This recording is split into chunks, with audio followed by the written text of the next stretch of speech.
For me, I think it feels like you're floating underwater. You're like maybe a meter. I don't know if that's too far. Maybe half a meter under the surface, and you're just floating peacefully. It's like noon or something. The sun is shining through the surface and refracting in that serene way. You're not anxious or afraid. You feel like this is exactly where you need to be, where you should be.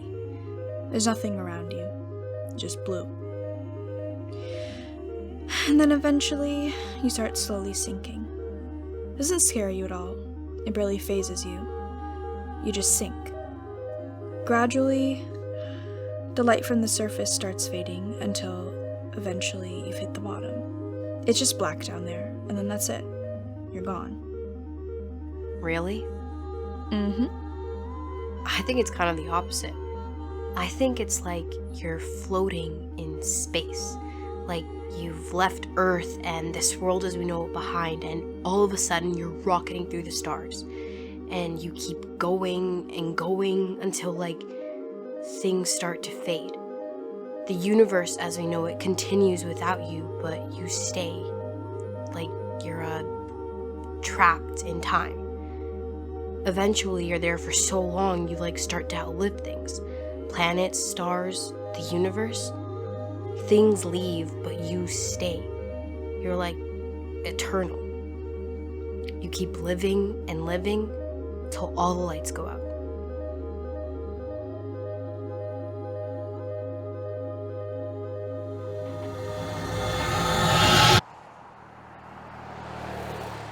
Hey, it's day 103. I know I said I'd...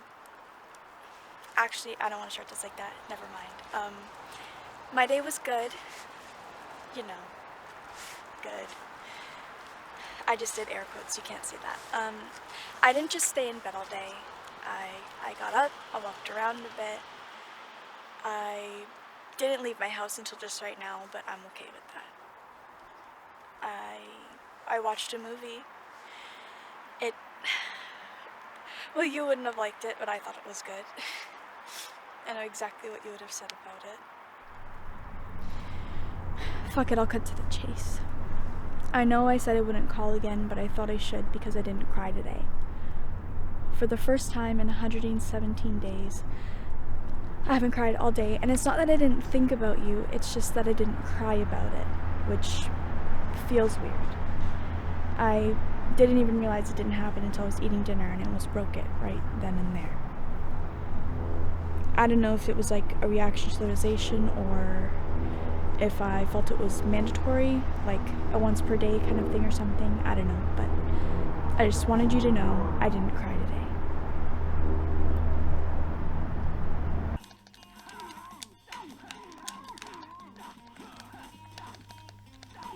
Do you ever think about the end? What, like the rapture?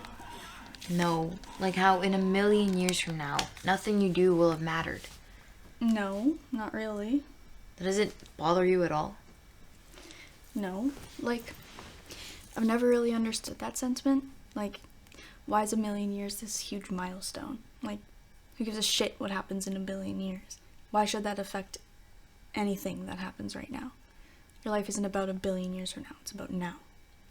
Who says? I don't know, me? Non-existentialists?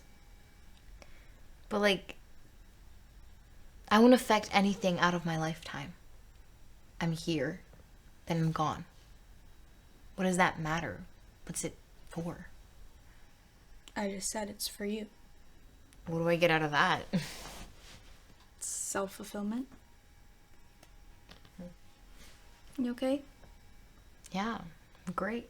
Just, in a thinking mood. How philosophical of you. You know, when I think back to those last 2 weeks, I feel so stupid. I spent them being so mad at you, and I mean, that's fair, right? After that declaration, how else are you supposed to react? But then I think I made it all about myself, like you were doing this to me. And I mean, you were, but I don't know, I can't explain this. I can't explain anything. I was mad. I still am.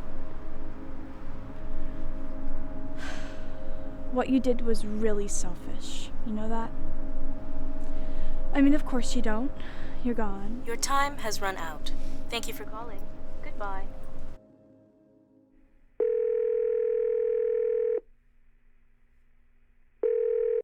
Hey, you've reached Kayla. I can't answer the phone right now. Please leave a message after the beep.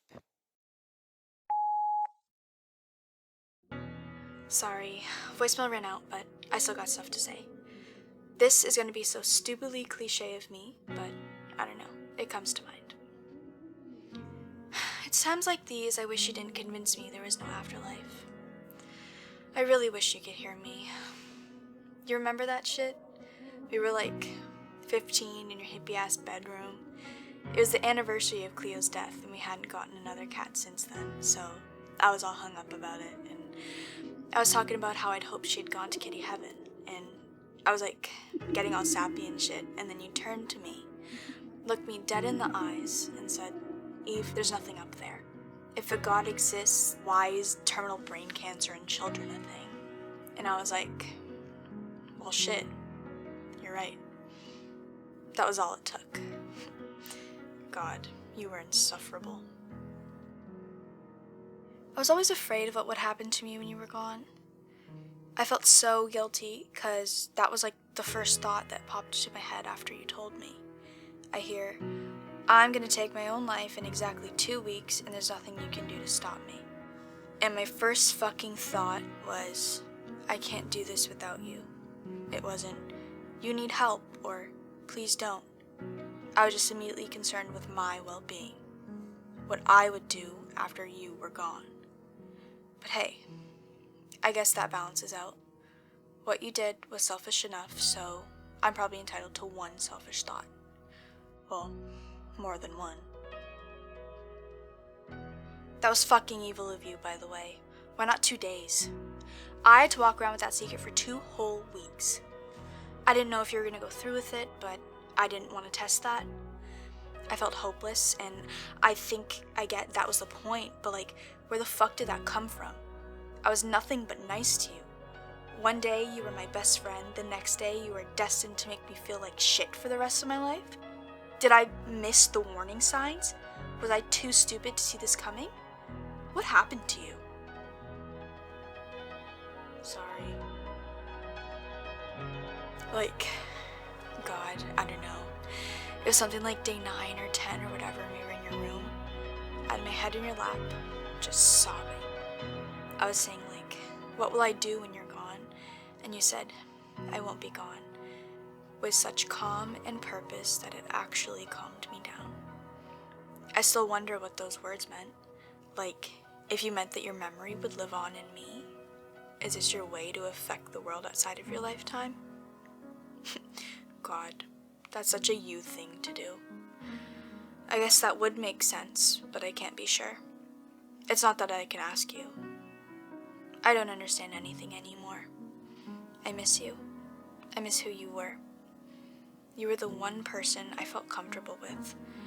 I could tell you anything, and you took that away from me to prove a point about the uselessness of living for now.